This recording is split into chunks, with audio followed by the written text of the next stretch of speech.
اعوذ باللہ من الشیطان الرجیم پناہ مانگتا ہوں میں اللہ کی شیطان مردود سے۔ بسم اللہ الرحمن الرحیم شروع اللہ کا نام لے کر جو بڑا مہربان نہایت رحم والا ہے۔ ان اللہ یأمر بالعدل والإحسان وإیتاء ذی القربى وینہى عن الفحشاء والمنکر والبغی یعظکم لعلکم تذکرون۔ بے شک اللہ حکم فرماتا ہے انصاف اور نیکی اور رشتہ داروں کے دینے کا، اور منع فرماتا ہے بے حیائی اور بری بات اور سرکشی سے۔ مشکل کشا کا ساتھ ہو۔ نحمدہ ونصلی علی رسولہ الکریم، اما بعد فاعوذ باللہ من الشیطان الرجیم، بسم اللہ الرحمن الرحیم۔ ناظرین کرام، پروگرام روشنی کے ساتھ محمد راغب حسین نعیمی حاضر خدمت ہے۔ قرآن کریم میں اللہ تبارک و تعالی کی جن صفات کو بیان کیا گیا ان میں سے ایک نہایت اہم صفت عدل کی صفت ہے۔ اگر دیکھا جائے تو یہ صفت جو مثبت انداز میں خلق خدا کی رہنمائی کرتی ہے اور ان کے معاشرے کو قائم اور دائم رکھنے میں اہم کردار ادا کرتی ہے، نہایت اہم ہے۔ اخلاق کے میزان میں اس صفت کا وزن بھاری بھرکم ہے، اور یہ صفت اپنے تمام تر لوازمات کے ساتھ اگر معاشرے میں رائج ہو جائے تو معاشرہ امن و امان اور انصاف کے راستے کے اوپر گامزن ہو جاتا ہے۔ اللہ تبارک و تعالی کی یہ صفت اس امر کی متقاضی ہے کہ اللہ کے ماننے والے، اس کے احکامات کے پیروکار اللہ تبارک و تعالی کی اس صفت کے پرتو بنتے ہوئے نظر آئیں۔ لغت میں عدل کہتے ہیں بوجھ کے برابر برابر تقسیم کرنے کے عمل کو۔ عدل کے لیے ترازو استعمال کیا جاتا ہے۔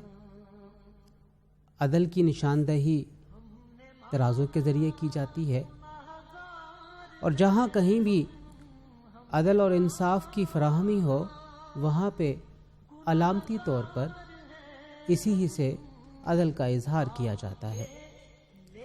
تقاضۂ عدل یہ ہے کہ جس طرح ترازو کے پلڑے برابر برابر ہوں تو پھر یہ کہا جاتا ہے کہ انصاف ہے، عدل ہے، ایسے ہی انسان اپنی بات، اپنی گفتگو، اپنے اعمال اور اپنی زندگی کے ہر پہلو میں عدل کے تقاضے کو بالائے طاق رکھے،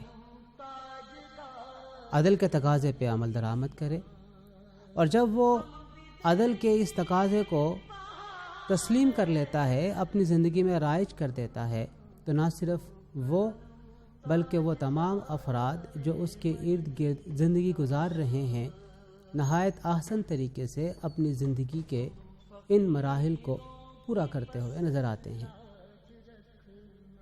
اللہ رب العزت کی ذات سے بڑھ کر عادل کون سی ذات ہے؟ اللہ تبارک و تعالی کے اسماء گرامی میں سے ایک عدل بھی ہے۔ قرآن کریم میں جب اس عدل کی صفت کو اللہ کی ذات کے لیے بولا جاتا ہے تو وہاں پہ لفظ حق کو استعمال کیا جاتا ہے، جیسے سورہ غافر میں اللہ رب العزت کا ارشاد ہے واللہ یقضی بالحق، اللہ فیصلہ فرماتا ہے حق کے ذریعے، حق کے ساتھ، یعنی عدل کے ساتھ۔ اور پھر اللہ سے بڑھ کے عدل پہ مبنی گفتگو کرنے والی ذات کون سی ہے؟ یہی وہ امر ہے جس کو اللہ رب العزت خود بیان فرما رہا ہے واللہ یقول الحق، کہ اللہ حق ادا فرماتا ہے، حق کہتا ہے، جو بات بھی اللہ ارشاد فرماتا ہے وہ حق پر مبنی ہے۔ تو اللہ تبارک و تعالی یہ بھی فرماتا ہے وَتَمَّتْ کلمات ربک، اور تیرے رب کے کلمات پورے ہو گئے، صدقاً و عدلا، جو کہ سچائی کی بنیاد کے اوپر ہیں اور عدل کی بات کے اوپر ہیں۔ اور پھر بات صرف یہیں پر ہی نہیں کہ اللہ تعالیٰ خود عادل ہے، عدل فرمانے والا ہے، انصاف فرمانے والا ہے، بلکہ بات تو اس سے بڑھ کر ہے کہ اللہ تعالیٰ جب یہ ارشاد فرماتا ہے ان اللہ یأمر بالعدل والاحسان، کہ بے شک اللہ تعالیٰ تمہیں عدل اور احسان کرنے کا حکم دیتا ہے۔ اب اس آیہ مبارکہ میں اللہ رب العزت نے دو صفات کو مجتمع کر دیا، ایک جگہ پہ اکٹھا بیان فرمایا، عدل اور احسان۔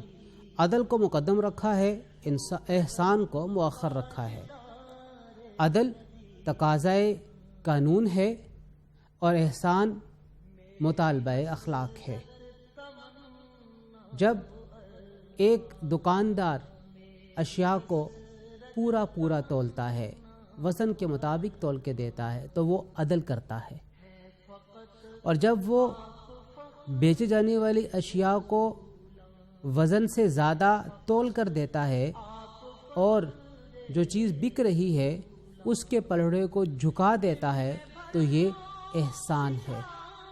یعنی اللہ رب العزت اپنے بندوں کے ساتھ معاملہ عدل کی بنیاد پر بھی فرماتا ہے اور احسان کے ذریعے بھی فرماتا ہے، اور حکم یہی ہے کہ عدل کو پورا کرو، اور اگر تم احسان کے راستے پر چلو تو تمہارے لیے احسان کے راستے کو اختیار کرنا بہت ہی اچھا ہے۔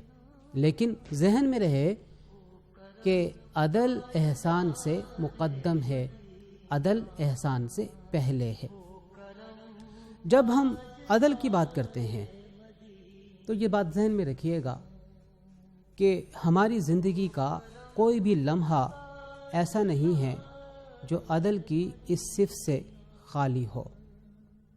عدل ہماری بات چیت میں بھی ہے، ہماری گفتگو میں بھی ہے، ہمارے کلام میں بھی ہے، ہماری گواہی میں بھی ہے، ہمارے فیصلے میں بھی ہے، دو افراد دو فریق کے درمیان فیصلہ کروانے میں بھی عدل سے ہی کام لینا ہے۔ حتیٰ کہ قرآن نے تو یہ کہہ دیا کہ جب تم تولو تو تم نے انصاف سے تولنا ہے، یعنی تولنے کے عمل کو بھی عدل کے ساتھ مشروط کر دیا۔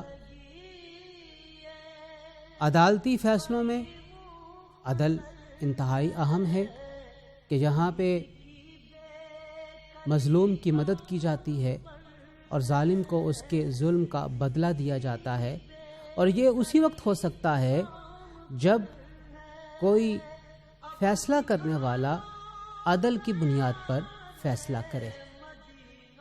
ناظرین کرام، عدل کے حوالے سے ہماری گفتگو جاری رہے گی۔ وقت ہے ایک وقفے کا، وقفے کے بعد عدل کے حوالے سے مزید گفتگو کریں گے۔